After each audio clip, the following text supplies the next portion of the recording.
Another day, another recap. Today we'll be diving into an action thriller movie titled Triple Threat. Without further ado, sit back, relax, and I know you'll enjoy this one. In a South Asian country named Mahajaya, Chinese heiress Tian Xiaoxian is received at the airport by Madame Liang, a staff of the Chinese ambassador. Mahajaya is said to be a country heavily influenced by Chinese businesses and is now facing widespread crime, and Xiaoxian wants to dismantle these criminal syndicates.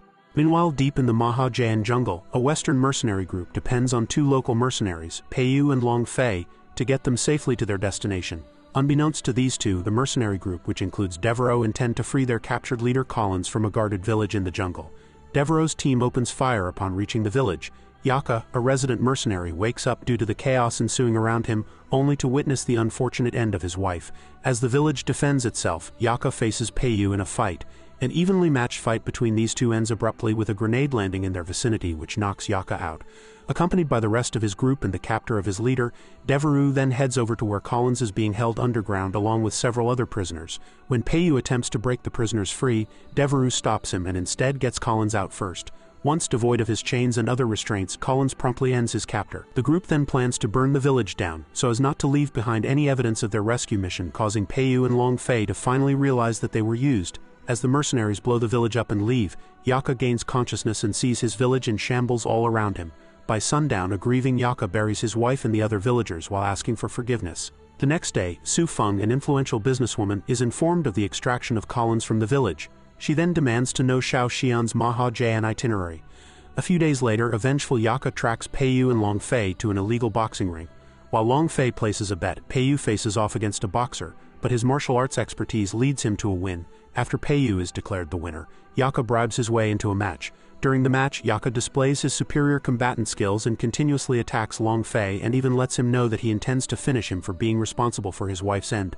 Both men continue to battle fiercely, with neither willing to slow down until finally Yaka is unable to get back up and Long Fei is declared the winner.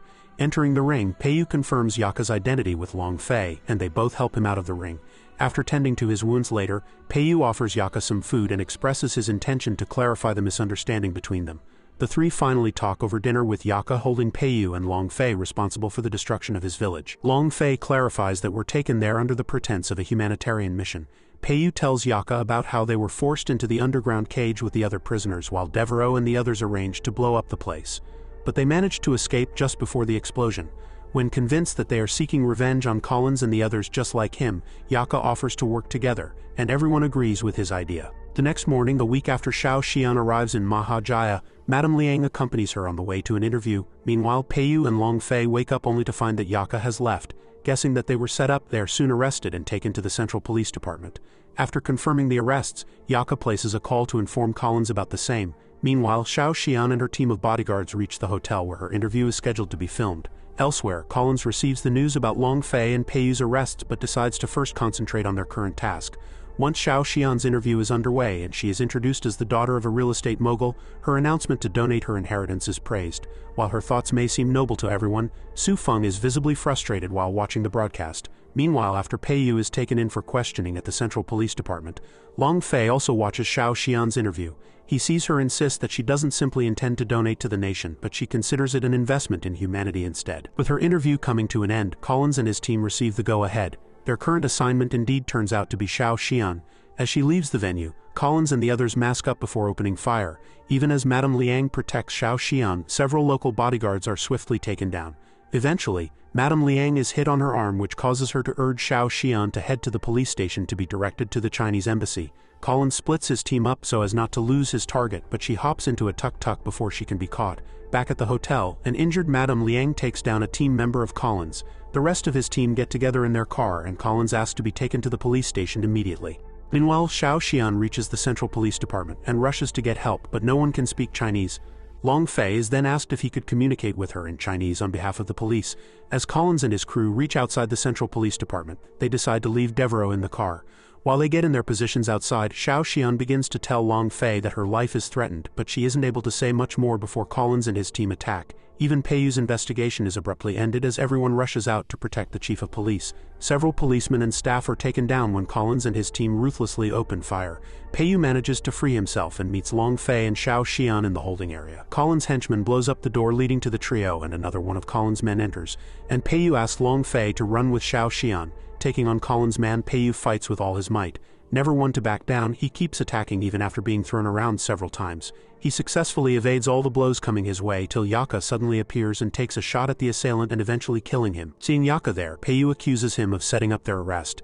Yaka clarifies that they were just bait to reach Collins and his group. Left to deal with the rest of the group, Yaka begins with a woman named Mook. While she puts up a strong fight, she meets her end when Yaka aims the grenade launcher at her. Meanwhile, Long Fei and Xiao Xian find an exit but are stopped by Joey before they can leave. Peiyu arrives right on time to distract him, and Long Fei plunges into the fight by knocking out Joey's weapon and allows the duo to escape and jump over a wall.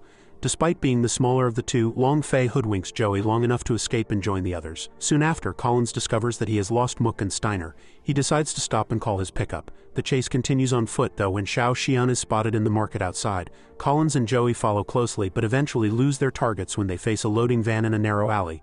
To avoid being caught by the police, Collins hands over his weapon to Joey and asks him to get it to Devereaux in their car while he looks around. At the Chinese embassy, the ambassador is informed of the attack that took place. He is further told about Madame Liang's injury and about Xiao Xian being missing. Since she hadn't yet reached the embassy, the ambassador places a call to the chief of police for more information on Xiao Xian.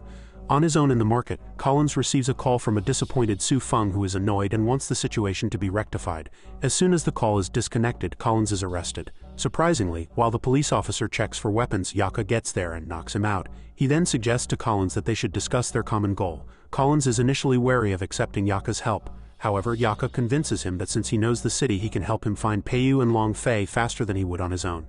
Elsewhere in the market, Peiyu and Long Fei put their plan to steal a cop car into action and get Xiao Xian to drive them. Meanwhile, Collins has a drink with Devereaux and Joey as Yaka proves his usefulness to the unit. He states that considering how well connected Xiao Xian is in China, she will definitely go to the Chinese embassy for help. Exactly as Yaka expects, the stolen cop car is indeed stuck in traffic on its way to the Chinese embassy. Borrowing Peiyu's phone, Xiao Xian calls Madame Liang and learns that the police had put up a roadblock outside the embassy because of a bomb threat being called in. Just then, Joey spots Long Fei in the cop car. As Joey gets closer, Long Fei instinctively gets Xiao Xian to drive into another street away from the embassy. Giving them a chase on foot, Collins cuts them off and cracks their windshield. Through all of this, Xiao Xian continues driving until she crashes to a halt. Long Fei helps her get out of the car and they run away with Peiyu leaving the car behind. However, they are soon cut off by Yaka. Long Fei realizes the double cross, but Yaka assures him that Collins is his target and even urges them all to leave. When Collins arrives with his team, Yaka insists that Collins needs him since he knows the marketplace as well as the people they are chasing. A while later, Peiyu, Long Fei, and Xiao Xian manage to narrowly escape Joey yet again by hiding in a restaurant. Once the owner locks up and leaves for the night, Peiyu and Long Fei settle in for dinner. A helpless Xiao Xian asks them about Yaka when Long Fei tells her that he is with the foreigners but he is also on their side. Making the best of their situation, Peiyu gets cooking. While they enjoy dinner and get to know each other, Collins and his team worry about the consequences they would have to face if they are unsuccessful in making things right. Silently accompanying them, Yaka thinks back to the vow of revenge he made to his wife while burying her to remind himself of his objective. Back at the restaurant, Xiao Xian recognizes that the embassy might not be able to help her as she will continue to face danger from criminal organizations unless she withdraws her donation. Since that isn't an option she will ever agree with, she suggests that Peiyu and Long Fei should use her as bait and offer her to Collins instead. Following Xiao Xian's suggestion, Peiyu speaks to Collins and demands $100,000 and their freedom in return for her. They decide on meeting at the old polo club once Collins accepts the deal. Intending to take them all down, Collins gets Devereaux to get as many contract shooters as possible at the location to set up a trap. The next morning, Peiyu meets his former boss along with Long Fei and Xiao Xian. Calling in a past favor owed by his boss, Peiyu asks for some of his weapons. After having their pick of the weapons, they get on their way to meet Collins. Reaching their destination by nightfall, Long Fei accompanies Xiao Xian into the polo club while Peiyu expertly gets rid of the extra shooters hired by Devereaux. Once Peiyu reveals himself, both sides open fire. Finding Devereaux on his own, Yaka clarifies that his intention was always that of revenge. Abandoning his gun, he decides to take him on in an honest fight. While they battle it out, Long Fei ends up fighting with Joey. After a series of expert martial arts blows, he knocks Joey out with a brick. He then quickly rushes over to help Yaka, who eventually pushes Devereaux off to his end. At the Chinese embassy, the ambassador receives an anonymous call about Xiao Xian's location. Meanwhile, only Collins remains yet to be defeated at the old polo club. After running out of ammunition, Collins overwhelms Peiyu with an attack. However, Peiyu quickly regains composure and strongly fights back. When Yaka enters the scene to help Peiyu, Collins finally realizes Yaka's triple cross. With no other option, Collins takes on both of them together and still puts up an intense fight. Eventually, Yaka is pushed off the floor by Collins and is knocked unconscious. Xiao Xian tries to wake Yaka when Collins takes his aim at her. At the last possible moment, Long Fei gets in the way and is hit instead of her. Peiyu then takes on Collins and finally puts an end to him by stabbing him. Just as everyone thinks that they pulled off a miraculous victory, Joey walks in having gained consciousness. However, before he can do any damage, Xiao Xian takes him down by relentlessly shooting at him. Madame Liang gets to the location in the morning and informs Xiao Xian that Yaka had called the embassy with information about her location. She also tells her that the person responsible for her attack, Su Feng, has been arrested and extradited to Singapore. When Yaka comments that things happened as per his plan, Peiyu and Long Fei joke about how they almost lost their lives because of his plan. Thanks for watching. Make sure to smash the like and subscribe button, and I'll see you on the next one.